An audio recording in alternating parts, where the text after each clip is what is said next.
What is up, FIFA faithful? Bearhamms here, and welcome to episode 4 of my Forward Madison Create a Club career mode. And this is the season 1 finale. And before we get any further, let's talk about the games that occurred off camera. In order to save time, we're just going to quickly skim through all of them. And we didn't win a single one. We only drew twice, and we lost the rest. And that was because, simply, this team is atrocious. It's an inaugural side. That's what happens. And that's about it. Being in such dismal form, we are second to last in the Eastern Conference, only 25 points in 29 games. And we have 5 games remaining. Got to make the most of it. First of 3 games this episode, we're going to take on our rival, Chicago Fire. It is expected for an expansion side to play like this, be near the bottom, and just give up a whole butt ton of goals. We've seen it before with the likes of FC Cincinnati, Minnesota United, Orlando, when they got into the league as well. It just happens. That is a terrible shot by Bishop, who I don't think the whole him switching to CDM's really panned out. Cerberus tries to get something going, but Cox is getting in the way, but not enough as they're going to keep it. Sekulic flips that one up to Calvo, who does get ahead to it, but a good save by Jackson. One of my biggest pet peeves with this game is the effort by the AI when it comes to like needing assistance. There's an easy goal there. Good God. Like you're trying to get someone in the box for maybe a cross, but no, they're still at midfield, just kind of taking their sweet time. Allied Aliseda looking for that second goal, though he's going to get the helper. This is going to find Baric just before halftime. We're already down by 2. Our defense can't do anything, and I think the back 4 is going to get a major overhaul next season. I probably will keep Lam just because I signed him, but I mean, Donald Adams is going. I know Brent Kallman, probably not going to keep him for much longer. We need some reinforcements just to build up not only our back line but the midfield, because I think our forwards are fine. I think Jones and Stewart are doing their best. If we're going to get a designated player, it's going to be in the midfield or in the back 4. Shoot, I might as well just get all 3 in the back and the mid to start.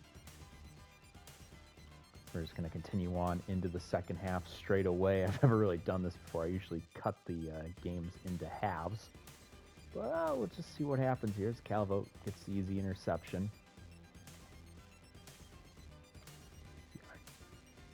Can't do crap, man. This back line is kaput. That was embarrassing.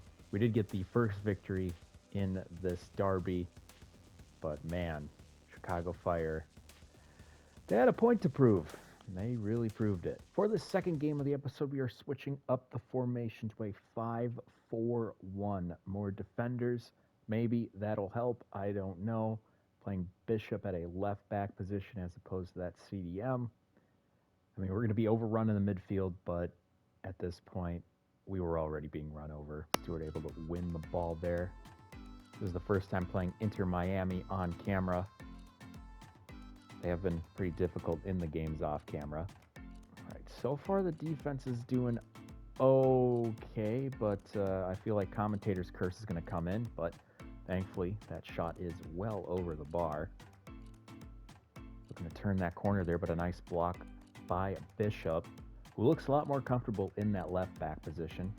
It's now Morgan crossing the box. Thankfully headed well over, though. That will be another try for the youngster. This is the Battle of the Mingos. And thankfully that hits the bar as Jackson's able to punch that out. They are threatening right now as once again another try for Morgan and another save by Jackson.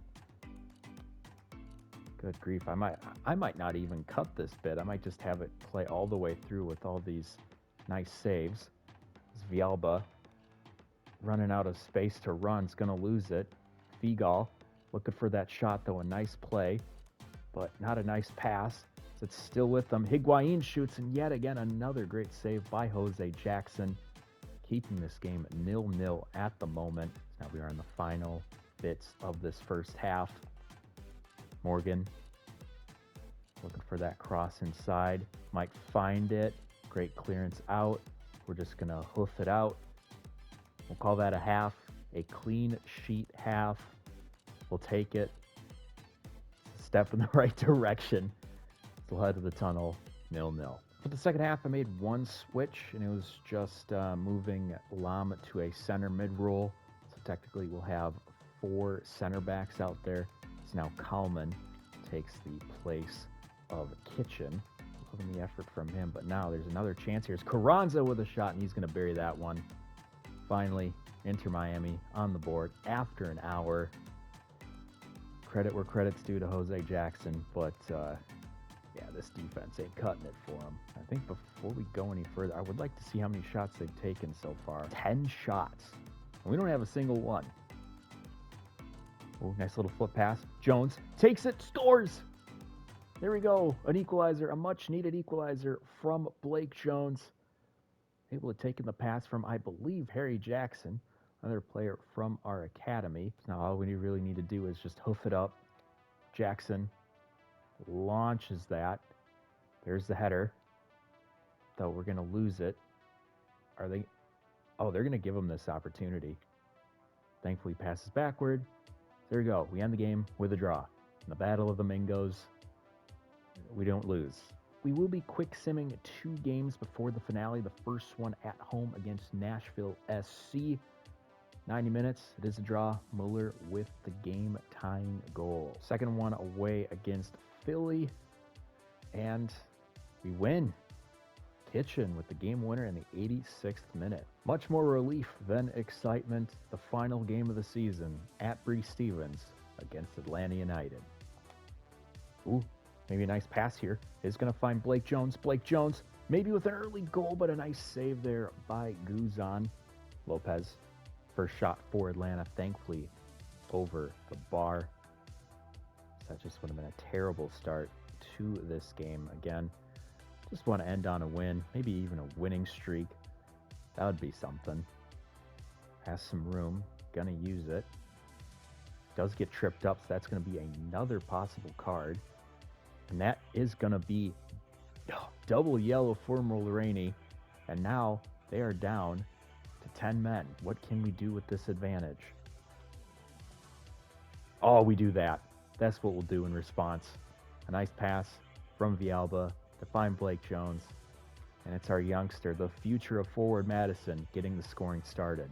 That will do it for the opening half. We do score, and we are winning in this final game of the season. Question is, can we not embarrass ourselves? It's a nice pass. Jones puts it. Oh, puts it on his peg and in. The second goal for Blake Jones. Centers that through to Stewart. He's going to find Jones. Jones powers it in. Hat trick for Blake Jones. He's going to find Jones. Jones sees a wide open Villalba. Now Villalba tries to tap that through to Jones, and he finds him. A 4th goal for Jones. What a pass by Villalba. One of the veterans that I will keep for next season. The youngster's just cooking right now. Maybe a chance for a 5th goal. It's Villalba. Puts it in, looking for Jones, who heads it, but he's going to hit it right into the ground. Bounce over the net. But we didn't really need that 5th goal. So we are victorious. Blake Jones. Good grief, man. What a day to end his rookie season with 4 goals on the board. Congrats to the young man. Really proving it that why he is the future of this club. After 34 games, we finish second to last in the Eastern Conference. And looking at the score, we are 4th to last in the league overall. It was a tough year, to say the least. End of the season, we have end of the season awards. Starting off, player of the tournament, Ola Kamara. Goalkeeper of the tournament, Maxime Crepeau for the Whitecaps. Kamara with the golden boot to add to his MVP. And then team of the tournament, no surprise, none of our players there. as it's mostly New York City FC, Portland Timbers, and the Seattle Sounders, with a little sprinkling of DC United. One last look at the Youth Academy for the season. This was a fun one. Walter Wolf, he was a 41 overall CDM. Switched him to a left mid because I saw that pace. It's like, yeah, we'll give it a try. Well, plus his dribbling's pretty good, and he's up to a 57. So we are going to promote him. Probably not going to play, but probably going to add him to the loan list along with Seth Scott. To finish off the episode, we're going to talk about all the players on the roster at the moment, and it's going to be like going through old clothes, what you want to keep, what you want to throw, what you might donate in the future for some future funds. And starting off, Jose Jackson, we're going to keep him, but if we do get a decent transfer offer, we'll take it, and we'll try to upgrade during the off season or during the season, since there are some pretty decent goalkeepers in the free agency list. Now we have Hunter Stewart. I'll probably be looking for a new right back, someone with a lot more passing capabilities, a lot more defensive capabilities as well. He's okay, but I think he'd be a lot better as a backup. And we have Simon Villalba. Keep. He had a great season, 3 goals, 7 assists. And he was in the top 10 for assists in the league. Kudos to him. Donald Adams, he's leaving to Besiktas. You could tell in his gameplay that, yeah, he wanted to leave as soon as possible. Reece Cox, we're only going to keep him because, well, there's a lot of holes in the center back role, and he's just kind of barely keeping it covered at the moment. He did play pretty well at a center back. Most of the season he was playing left back, but now we have Bishop. If we can give Cox some more time in the center back role, maybe he can prove us right. Who knows? Chris Mueller, he's staying at 9 goals, 4 assists. He was great. Perry Kitchen, oh boy.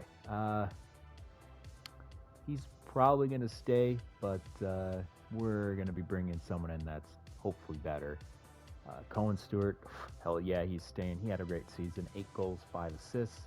Blake Jones, of course, he's staying. 76 overall. 14 goals, 5 assists in his rookie season. He did struggle, but at the end, he was doing better. He was doing a lot better. Thomas Lam, he's going to stay. We just signed him. Brent Kallman, he's going. Thank you for your service, but farewell. Christian Bishop, he's staying. He's probably the future at that left back role. Brett Wright is leaving on a free. Mendoza is retiring. Doesn't matter. Harry Jackson, we're going to keep him for sure, but I do want to put him on loan. So maybe in the the seasons after, he can be useful for the team. So right now, it's not so much. Javi Ray, same there. He's only 23 years old. Could probably get those stats up for him even more. Cardenas, he's leaving. Doesn't matter. Larry Thompson, probably sell him. Will Anderson, probably the same, along with Courtney Burke. Should have been gone a long time ago. Cody Cameron. Then we get to the youngsters. Walter Wolf. I don't see him playing, but we are going to put him on the loan list straight away, along with Seth Scott. Mike Cooper, I don't know about him. A lot of these guys I don't really know about, but hey, good news. Chris Brady is up to a 57 overall. He's gone up by 6 this season. Again, the goal for him is to become the first string goalkeeper at some point. It would be really cool. The only guy that actually plays for Forward Madison to actually play for them in the MLS. There's a nice story to that. And that's the last guy. So yes, this will be the end of season 1. And I'm looking forward to season 2 with all the new acquisitions we can make. Thanks again for watching, and I'll see you next time. And oh yeah, be sure to like and subscribe.